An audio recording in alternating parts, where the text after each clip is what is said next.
Welcome back to the Titanium Hangar. This is Mike, and I'm coming at you with yet another video. This time I want to talk to you about Hasbro Siege SPINISTER. This is an excellent figure.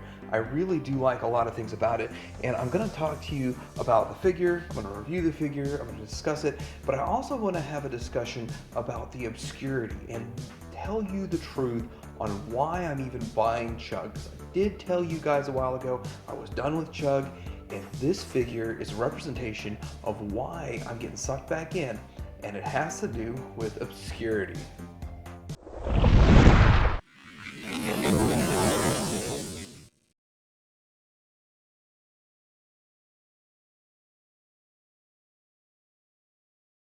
Alright, so here is the box. It looks like a box.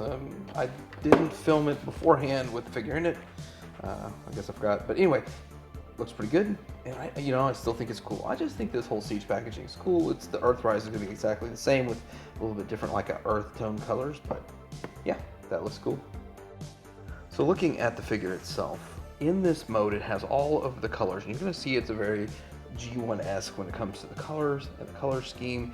And guess what? This is an obscure figure that a lot of people are kind of like, well, who's the character? I never saw him in the show. And you're right, you never saw him in the show. And there's a nice painted on symbol. It's not a sticker.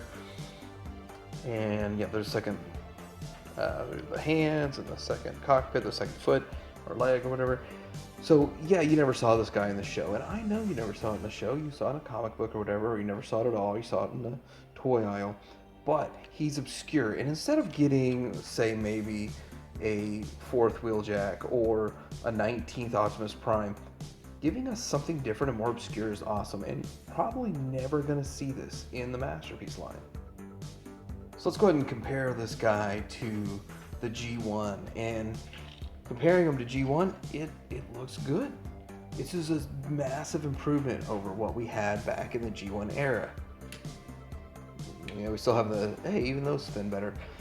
But when you look at this, you can see that I don't have the little guns. So let's say you have a G1 SPINISTER and you want to put the guns on. Well, they are 5mm ports. So can you do that? There's a hole right here, and it will peg on. It'll work. It's different. See, this has a hole here as a connector, and this has a tab as a connector, but they make it to where it actually will work on your G1. I think that is cool, and I know that's something that they had to have figured out and planned into it.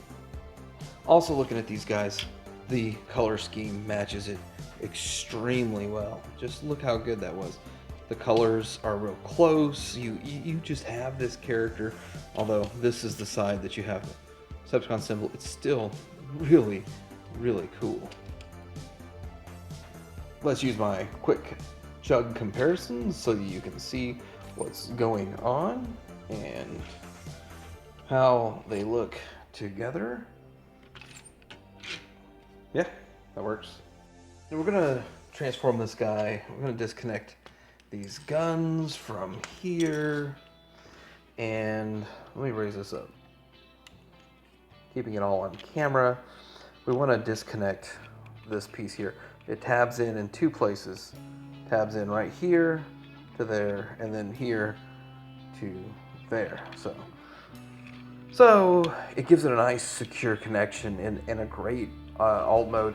We can also untab the arms and kind of get them straight out to the side, and then we want to fold these rotors down halfway and just get that out of the way, the propeller. Next, we're going to go ahead and work on this piece right here. So this is an odd piece, the way you have to unfold this and then bring the leg out. So that's like the hardest part of the entire transformation. Tab that back in, fold the foot down, and wiggle it around and work it back into its spot where it belongs. You've got leg 1 done. The next one we're going to work on up here. I'm gonna go ahead and close that landing gear down, and then we need to open up the bottom piece and then fold down the leg, close up the bottom piece, and work the foot back in to where it works. And then I have this backwards, so let's just flip all of this the other way, and we have the legs done. So I always like doing the legs first, and there's the legs. Now for the upper body, we're gonna have to, it's a little bit to it. Okay, so we have the arms already done. We're going to take this and fold it down, and we need to pass this entire section here back as the chest. So we're going to pass that through as we're folding the back end up, like so. And once it's all the way passed through, we can flip that around and it will tab in, just like so. And then you can tab that piece in, and you literally have this guy. And for the back part, you want this propeller just like that. There you go. He's done. Let's go ahead and get his guns in his hands and have a good look at him.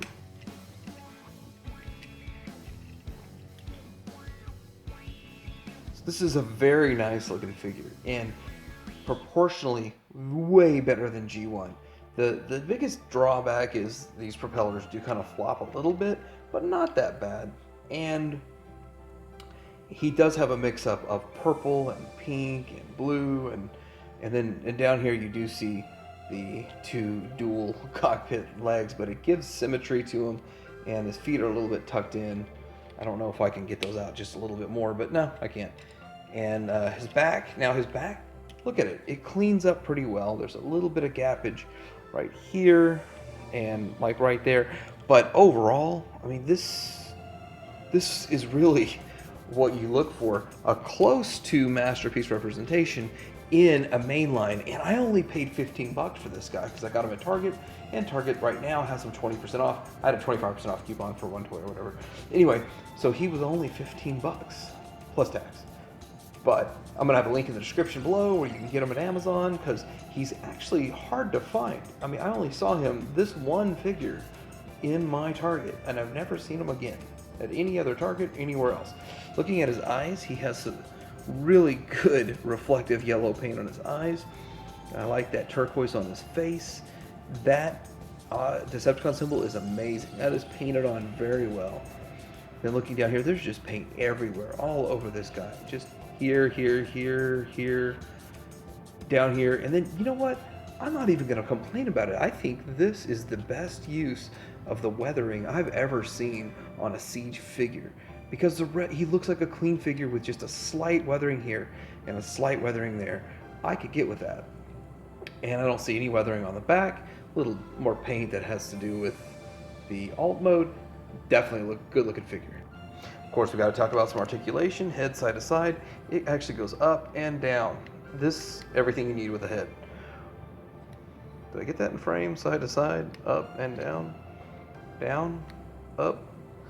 And then you get way more than a 90, and of course 360. So you got a kind of sort of a universal joint right there. And then you have the waist swivel all the way around. And no ab crunch, but he has his waist. You can get over a 90 extension front and way over 90 to the back. You have the thigh swivel, you have the knee to a little past the 90, and you have ankle rocker and ankle tilt, ankle everything. And let me tell you, I really feel like, you know, when I do the posability of a masterpiece, this guy's right there with it, without the ab crunch. The only thing he's really missing is the ab crunch, and he can get you pretty much any pose that you can think of that you would want, and he holds it tight. You know, not one ratchet in this figure, and he'll hold a pose, anything you want. Pretty awesome.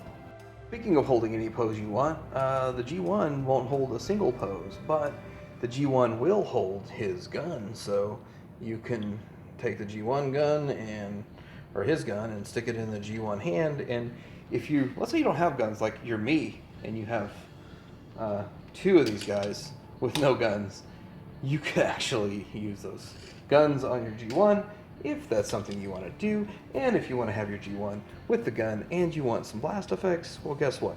Your G1s can come to life with blast effects, and it works. As you guys know, my favorite part about this review segment is when I get to compare them, and I compare them to other figures. Now, these two are both Voyager class figures, and he's a deluxe, and he's a little bit bigger than deluxe, average deluxe figure. And what Hasbro has done in this line is they've tried to make everything scale with themselves. Instead of in the past years where you had 3 different sizes of Optimus Prime and 3 different sizes of Starscream and 3 different sizes, they just give you the one size and it fits. Now, I've had my complaints about the leader being too expensive for what it is, but when it comes to the Voyager and the Deluxe, I think they're right on with the dollar. And this guy's $20 worth of value, or for me 15, was excellent. I really think he fits in really well. He looks really good next to Springer and next to 8-Face, and also this Springer looks good, and we've gotten a couple of other Springers, so he really doesn't fit into the obscure. But 8-Face, we don't get very many 8-Faces. He fits in the obscure. Here he is next to a Seeker, so, you know, another Decepticon, and he's a little shorter than a Seeker, but you know what? I did drop 30 bucks on this dude, and I dropped 15 on him. Actually, half the price. It sure doesn't look like half the figure to me. Here he is next to some Oymek KO oversized figures, and so these were deluxes and they're KO oversized, and I really think this is a cool figure that would be fun to KO oversize him. But you know what? I don't know if they would do it because he's so obscure, and these guys are almost like guaranteed sells. So my last comparison here is going to be next to the Optimus and the Megatron, and he is a bit short. I would have liked him a little taller than closer to these guys, but then again, that's probably the correct scale. And if you really look at the old G1, and if you put this guy next to like G1 Optimus, it makes sense. So I guess it does work, but in the end, you know, it's just kind of, what do you like? I think this figure is awesome, and it'll work in a display very well. So if you're like me and you like some obscure figures, then you're gonna like this guy. I really do appreciate that Hasbro is bringing to life the end of G1, the figures that nobody cared about because they were done, they weren't in the cartoon. Nobody cared about those, myself included, to tell you the truth. And I think that bringing these figures to life is a lot more fun than rebuying the same character for the 7th time. And we're not having to do that now. And we're buying these figures. I can appreciate the later end of the G1, and I can appreciate it for $15. And I don't have to wait on, will third party make it? Will Masterpiece make it? You can get it at mainline at your Target or Walmart or whatever when they show up, or you can order from my link down below and get it for the 20. But I think he looks great. I really do like this figure. He has an amazing articulation. The transformation is different, and it's a slight bit of a challenge, but not that challenging. And the fact that he does rival the G1, like the G1 figure, he looks good, but he looks a huge, massive step ahead in engineering. Anyway, let me know what you think about this guy. Let me know what you think about the direction that Hasbro's going with all these obscure figures. Like, subscribe, and touch your hanger out.